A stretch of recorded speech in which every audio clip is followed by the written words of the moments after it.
I went camping in the Appalachian Mountains. I still can't believe what I witnessed. I've spent countless hours in the woods, hunting, fishing, camping. It didn't matter to me. I loved it all. Even as I got older, my love for the woods was always there. In my early 20s, I made it a tradition to camp out in the Appalachians at least once every 2 or 3 months. There were plenty of camping spots within an hour of my house, so every once in a while, I would pick a new spot just to keep things interesting. This trip started out like any other. I found a nice camping spot and had begun setting up my tent when I noticed a wooden structure maybe 100 yards deeper into the woods. I've found it's important to check these kinds of places out before making camp. Abandoned houses out here make perfect spots for homeless camps and drug dens, and I didn't want to run into either after dark. The closer I got, the more rundown this place looked. It appeared to be what was left of a house. I'm no expert, but I would guess it was built in the mid to late 1800s. The whole structure consisted of a door, a few rotting beams, and a handful of old square nails holding the walls together. Beyond the house, I noticed a couple of headstones sticking up through the brush. After a closer look, it seemed to be an old family plot. The headstones were smooth and didn't have any writing, so I couldn't really get any info from them. The whole place made me a little uneasy, but I brushed it off. Satisfied with my check of the area, I returned to finish setting up camp. After setting up, I had some dinner and spent several hours just enjoying the solitude of the woods. As the sun began to set, I hopped into the tent and drifted off to sleep. Around 3 a.m. I woke up to the sound of screaming. My first thought was it had to be some kind of animal because of how loud and piercing they seemed. But the more I listened, the less sure I became. Something sounded uniquely human about it. As I listened, I noticed another sound between the screams. It sounded exactly like a woman crying. Whoever it was couldn't have been far from my tent. I was in a bit of a pickle.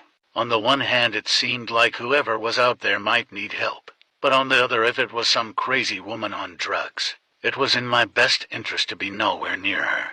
I decided I'd hike far enough back to get some decent cell service and call the authorities to come take a look. I unzipped the tent as quietly as I could and began to creep away. Once outside, I could hear a bit better and realized the woman wasn't alone. I could hear the hushed whispers of a conversation.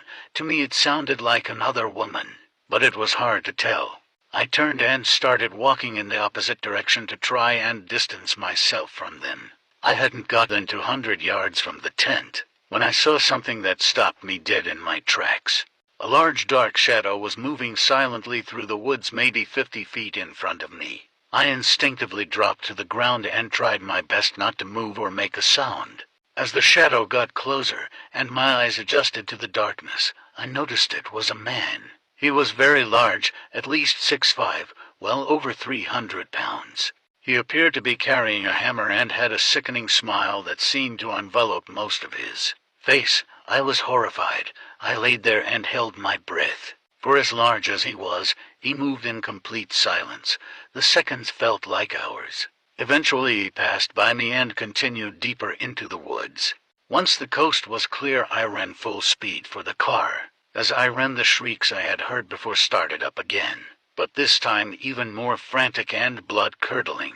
The screams continued all the way back to the car. I had never run so fast in my life. When I got to the car, I locked the doors and phoned the police. They conducted a thorough search of the area but found nothing. I was baffled. They suggested I go home and get some rest and come back in the morning to get my camping equipment. I was more than willing to do that. Even being safe and in my own bed, I couldn't sleep. But when the sun came out, I reluctantly went back to grab my stuff. Thankfully, they sent an officer to escort me.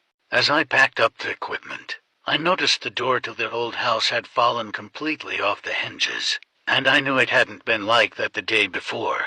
I mentioned this to the officer, and he went to take a closer look. A few minutes went by when I heard the officer shout for me to come over. He asked if I had seen this the first time, pointing to the gravestones. I went white when I noticed 2 new gravestones next to the others. You could tell by the way the soil had been disturbed that these graves were fresh. From there I was taken into the station to talk with investigators and give a full description of the man and the events of that night. They assured me they would update me with any information on the case. I never heard back from them, but I was told by a buddy on the force that several bodies had been discovered and the police were trying to keep it quiet that there was a potential serial killer on the loose. I don't go camping anymore, and as far as I know, no one has ever been charged for the crimes.